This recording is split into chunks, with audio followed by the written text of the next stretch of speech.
Let's bring in Dinesh D'Souza, our pal from Houston, Texas. He's got a new documentary called Trump Card. Obviously, he follows politics very closely. He's a conservative. So, Dinesh, did I make any mistakes, or do you object to anything that I said in my opening?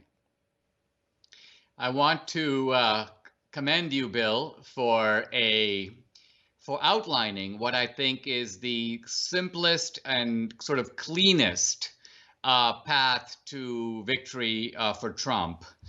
I think the issue that you might have missed, not because you were wrong, but because you didn't talk about it, is whether or not there is a statistical case, very similar to what I would call a DNA case in a murder trial, in which probabilities are put forward that are so fantastic that the chance that it wasn't this guy, in other words, there's a 1 in a 25 million chance that it was somebody else's blood at the murder scene. That kind of a case, I think, can be made here. All right, let me stop you there.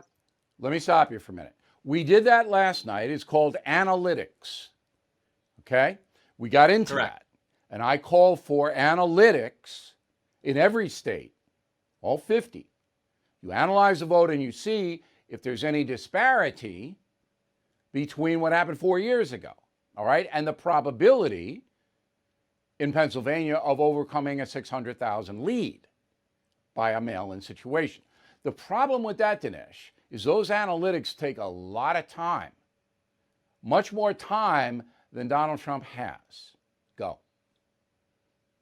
Well, you might be right that there is a longer term value to all this, which is to say that Trump legally takes the narrow path, but the forensic accounting continues apace. And this helps to fix the system down the road. Down the road, because, okay. Yes, okay. because but a lot of people are holding out false hope. A lot of Trump voters, they have false hope that there's going to be some magic pill that comes in. And the Supreme Court, they're not going to look at circumstantial evidence, which is what analytics is. It's circumstantial. You can't prove that there was fraud unless you have evidence, even if the analytics are off the chart, which I suspect in Michigan and in Pennsylvania, they will be. I think the analytics are going to be off the chart in those two states. But I don't think the Supreme Court judge is going to overturn a national election based on that. Do you? If I were the Supreme Court and I were to see the following pattern, in other words, that right through the election, Trump is performing a little better, as he was, than the Republican candidates who are on the ticket. And then somehow magically post-election, not just the Democratic mail-in ballots came in, but Trump takes a nosedive while the other Republican candidates continue apace. This would be so surpassingly strange that I would order a re-examination, an auditing, and a recounting of all the votes in those states.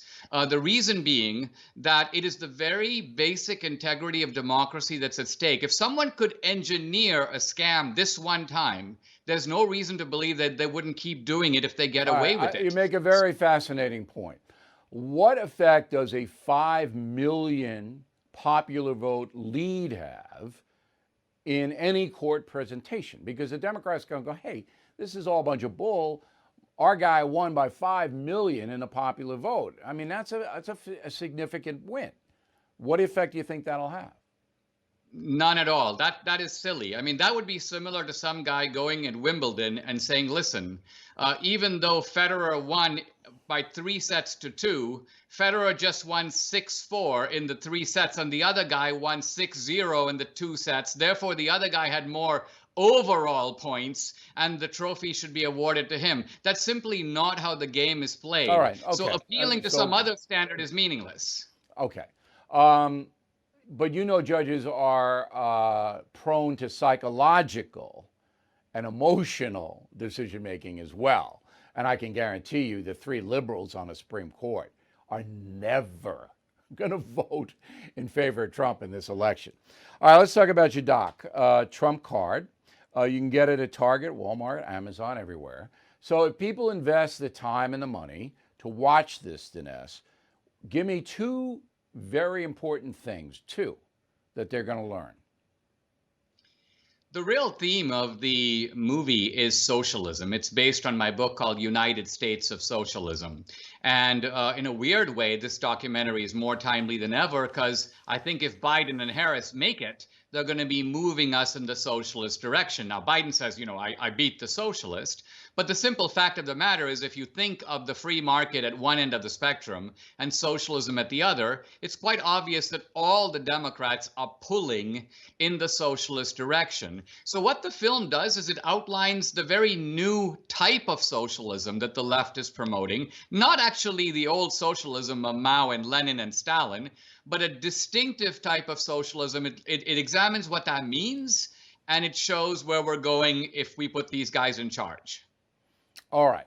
Specifically, what one thing in your documentary is going to matter to the folks? Gosh, well, let's just say that the documentary spells out that socialism today is not just about economic confiscation.